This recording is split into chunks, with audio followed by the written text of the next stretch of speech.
Welcome back to the Stories of Northern Life podcast, brought to you by the Sault Ste. Marie Museum. I'm your host, Nicole, and as it's getting close to the holidays and our winter vacation here at the museum, I have decided to share with you various essays or articles that I found in the archives. These are short texts that I will be reading to you over the next few weeks, so I hope you enjoy. In the first episode of our series I am calling Reading History, we will be looking at Max Rosenthal's essay called Postal Service Along Lake Huron's North Shore in the Early Days. And I thought this one was quite fitting to read for this week as the postal strike has just ended. But also, as you think of all the letters and packages that we have being shipped right now for Christmas and the holidays, it's sort of interesting to look back and see what we did before we had all this modern transportation. How was mail delivered? So that is what we will be looking at in this essay. So let's get into it. Postal Service Along Lake Huron's North Shore in the Early Days by Max Rosenthal. Included in the list of original post offices opened in Upper Canada in 1789 was Michilimackinac, between Lakes Huron and Michigan, one of the border outposts which the British hung on to after the Revolution, although on the American side of the boundary. When Jay's Treaty of 1794 stipulated that the post on the American side had to be turned over by June 1796, no further delay was possible. It was difficult to find a station to compare with Michilimackinac, which effectively controlled the passageway to the upper lakes. With its going into American hands, there was no official post office on the Canadian side of Lake Huron for over 50 years. In the spring of 1796, British forces occupied St. Joseph Island at the entrance to the St. Mary's River, in haste to provide a rendezvous in place of Michilimackinac for the Indigenous traders who would soon be returning with their furs from the wintering ground. 2 years later, the Indigenous peoples had surrendered their ownership of the island, and soldiers were clearing a site and getting out timber for the fort buildings. The Hudson's Bay Company had controlled all of the land drained by the rivers which flowed into Hudson's Bay. They found, however, that independent traders were encroaching on their territory and found it necessary to establish an outpost. The independent traders grew in strength until in 1793, several of them found a rival organization called the Northwest Company. This company established a post in Sault Ste. Marie at the foot of the rapids on the Canadian shore. In 1797, it constructed a canal and a small lock on the Canadian side of the St. Mary's River, large enough to host canoes and bateaux. By 1807, the Northwest Company had 2 shores and a dwelling at Fort St. Joseph. A half-mile east of the garrison, another 4 companies were established there also. There were 2 expresses, actually. One left St. Joseph Island in January for York, or Toronto, and returning left York about February 1st for St. Joseph. Undoubtedly, it carries mail as well as goods. In summer, vessels piled continually between St. Joseph, Amherstburg, Mackinac, and the Sault. The establishment of important export duties for furs in 1808 by treaty with the United States brought the fur trade back to Michilimackinac and caused a decline of St. Joseph. After 1812 to 1814 war, the fort was also abandoned. Until 1820, the settlements on both sides of the St. Mary's River at the Sault were British. But in that year, the people on the South Shore saw the rising of the Stars and Stripes. The town on the North Shore began to expand, and by 1823 it consisted of 30 to 40 houses grouped around a stone house built the year before a free trader called Ermatinger. In 1823, the Northwest Company was united to the Hudson's Bay Company.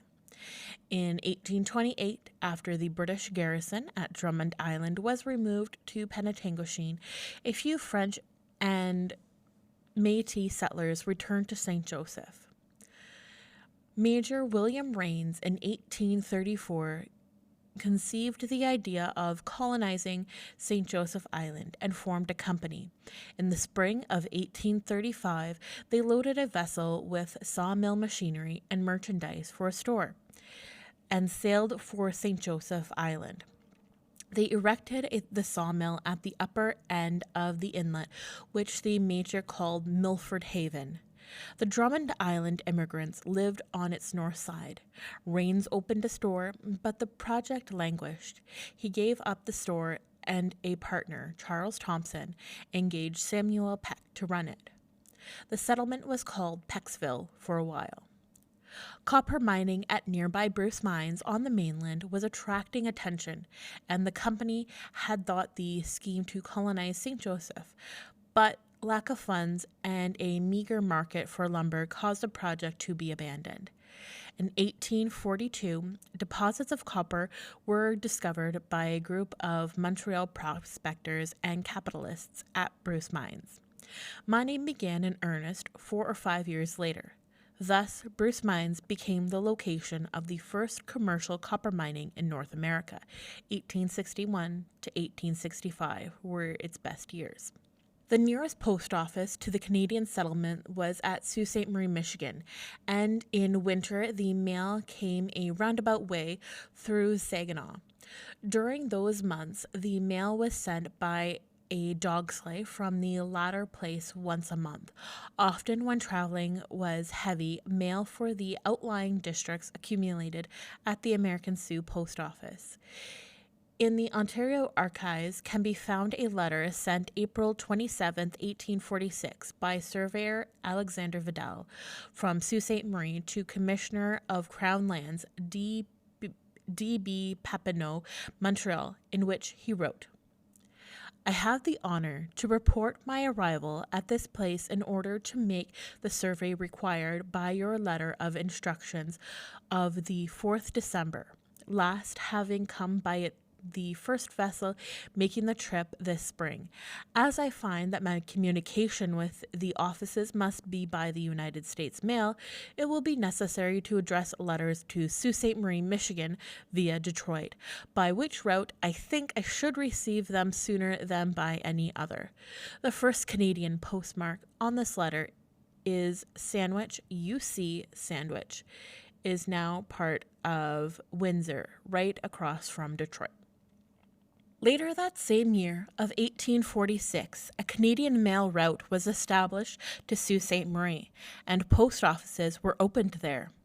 At St. Joseph's, La Coche, and Manitowoc on Manitoulin Island, Frank Campbell has pointed out in the January to February 1848 issue of either DNA or BNA Topics that Manitowoc was a head or corresponding office, which controlled the bookkeeping of all the post offices north and west of it. La Coche was a trading post on the mainland entrance to Manitoulin Island, originally founded by the Northwest Company in 1890. Its name originated in a bell rock, which gives a musical sound when struck. H. Acton is mentioned as the first postmaster of St. Joseph, apparently the same man who was postmaster of Bruce Mine when it got a post office in 1848. After that, no postmaster is listed for the island post office, so he apparently looked after both. After 1871, no post office is listed for St. Joseph for a few years. However, St. Joseph was opened for settlement in 1877. The year before, John Richards had built a house on the point near the head of the island. Largely due to his efforts, St. Joseph Island Post Office was opened. Next year, his new combination store and dwelling was completed. He kept the post office in the store. In 1891, the post office was named and changed to Richards Landing. Many of the early post offices were at Hudson's Bay Company posts. Thomas Wilson kept the first post office at Sault Ste. Marie in the one located there. Another Wilson, called Joseph, had arrived in 1843 to take the position of customs agent. In 1848, saw the post office renamed from the Hudson's Bay Company Post to the town, where it was run by Joseph Wilson in the Ermitinger Stone House. In 1852, the settlement was augmented by David Pym, who could rightly claim to be the first English-speaking settler, for those who preceded him were either government officials or Hudson's Bay's employees. Pym was to become the first postmaster of Sault Ste. Marie, later followed by his wife in that position. Beginning in 1854, the Canadian Post Office Department employed Indigenous peoples during the winter to carry the mail from Penetanguishene around the shore of Lake Huron to Sault Ste. Marie. Each carrier was required to transport 180 pounds of mail on his sled besides his food, cooking utensils, and blankets. The sleds were hauled by hand. No dogs were being used. Killarney Post Office was opened that year on the north side of Lake Huron, east of Manitoulin Island, as part of this route. At one time, the people of Sault Ste. Marie thought to expedite matters by having their letters sent by way of Detroit. According to Edward H. Capp in his book, The Stories of Blotting, before this experiment, one could write a diary, mail 3 months later, or couriers arrived without mail from Penetang, no mail for Christmas. For a short while after this change, all went well. Then the mail ceased altogether. After some weeks had elapsed, a search party was formed, which, after a hunt, found the mail bags, 20 in number, suspended from tree limbs near Detour. The American mail carriers had become tired and left their burden in the wilderness. After that, the town reverted to the old way of carrying the mail on the ground, that it is better to get letters late than not to get them at all. From 1862 to 1870, winter mails left the Sioux from Penetanguishene twice monthly, from December to April inclusive, and arrived from there irregularly. Mail from the American side was carried across the St. Mary's River on the ice. Summer mails were carried by steamers. After 1855, the nearest train connection was with the Canadian Northern Railway at Collingwood, then the point of embarkment by boat for Little Current on Manitoulin Island, until that year when a canal and locks were built on the American side of the St. Mary's River at Sault Ste. Marie, Michigan. No vessels larger than a birch bark canoe could navigate the Sioux Rapids. When the Reverend Capp wrote his history in 1904, there was still one of the couriers of old living in Sault Ste. Marie, Louis Miron. He lived to tell of the adventures which befell him on the line of travel. The story of the time when Sayers and me were the mail couriers, why, that's nothing. I tell you all I remember. We used to carry mail to Killarney in those days, and it was cold. There were 3 mail each month then. We get here on the 1st and 11th and the 21st of each month, and we hard worked who do it sometime.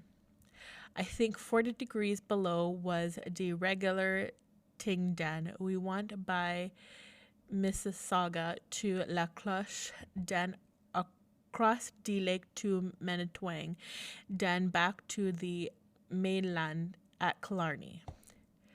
How we make it? Dogs and snowshoe.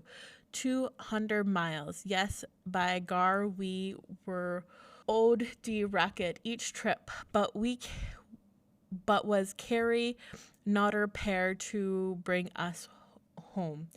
In the winter, we pack the mail bag on a dog sleigh and follow the river down when we could. And so, metem we have to take to the wood, and then it was hard. The dogs pull fast, and the snow she clogged the snowshoe were very much.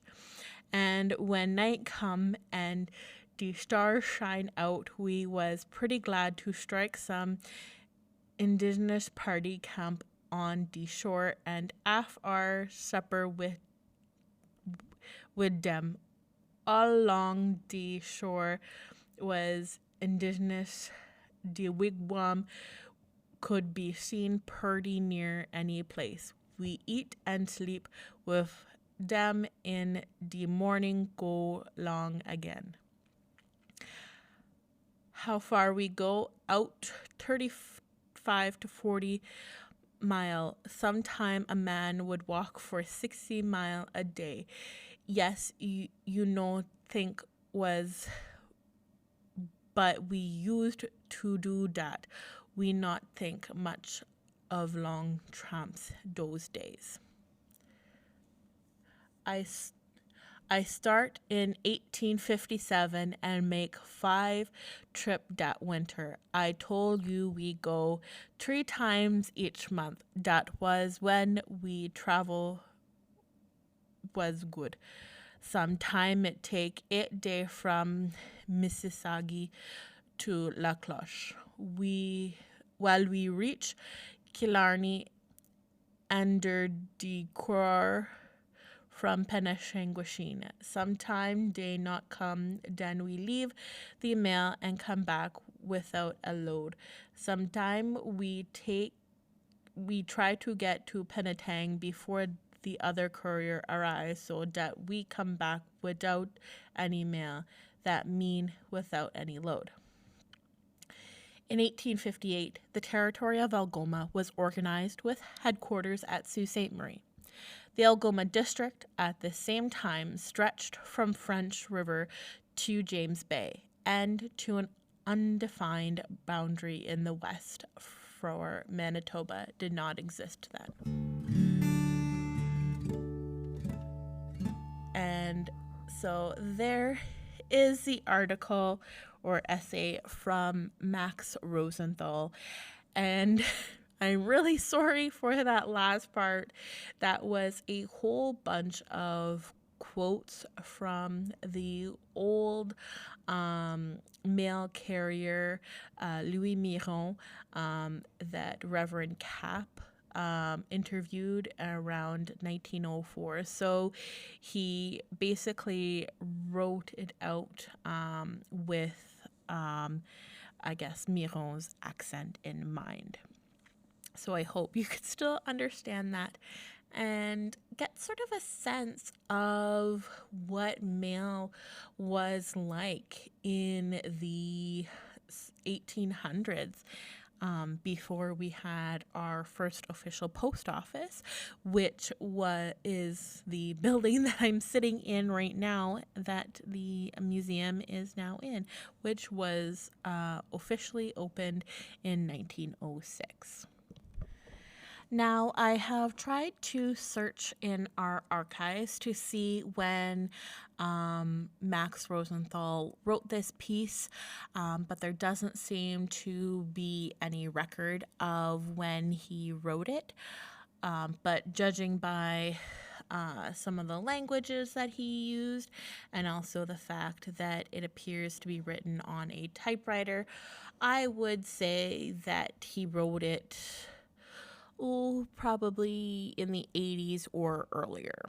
I'm not exactly sure when, but it's sort of a general guess. that we have. So some of the information is not quite correct. Some of the dates were wrong. If you've listened to some of the previous episodes in our podcast, you can see that some of the dates of when different outposts were established or the different events from the fur trading activities, so whether like the Hudson's Bay Company sort of taking over, that was in 1821, not 1823 like it's sort of mentioned in this article, but they're just little things.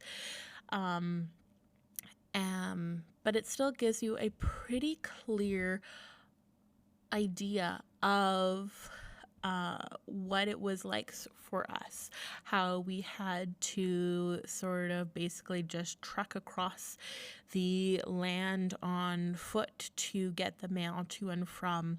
Later, you can see that they started doing it by train and bringing in the boats, but that wasn't quite as common as just going on foot, especially during the winter months when train and waterways were halted. So there is our piece for this week. I hope you enjoyed the episode, and since I will not be coming to you until after Christmas, I wish you all a very Merry Christmas, and I will see you next week. Thanks for listening. Bye.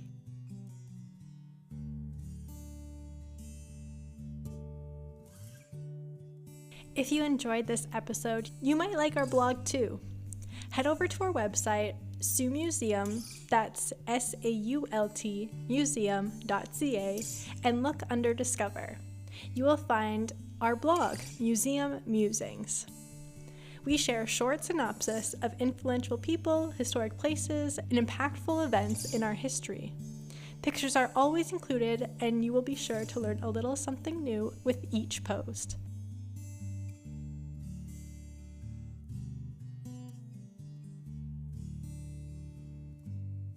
Hi, I'm J.L. Fizzell, and I write and publish poetry inspired by nature and the art of being human.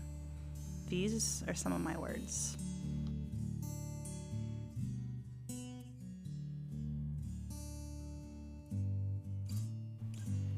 For some of us, if not most of us in Northern Ontario, I feel like it's kind of a prerequisite for living here.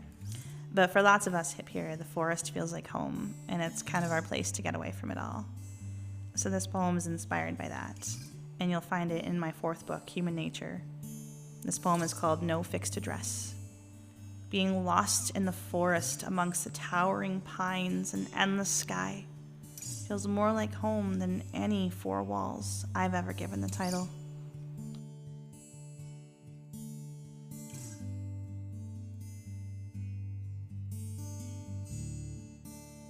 I hope this poem took you somewhere inside yourself that you needed to go.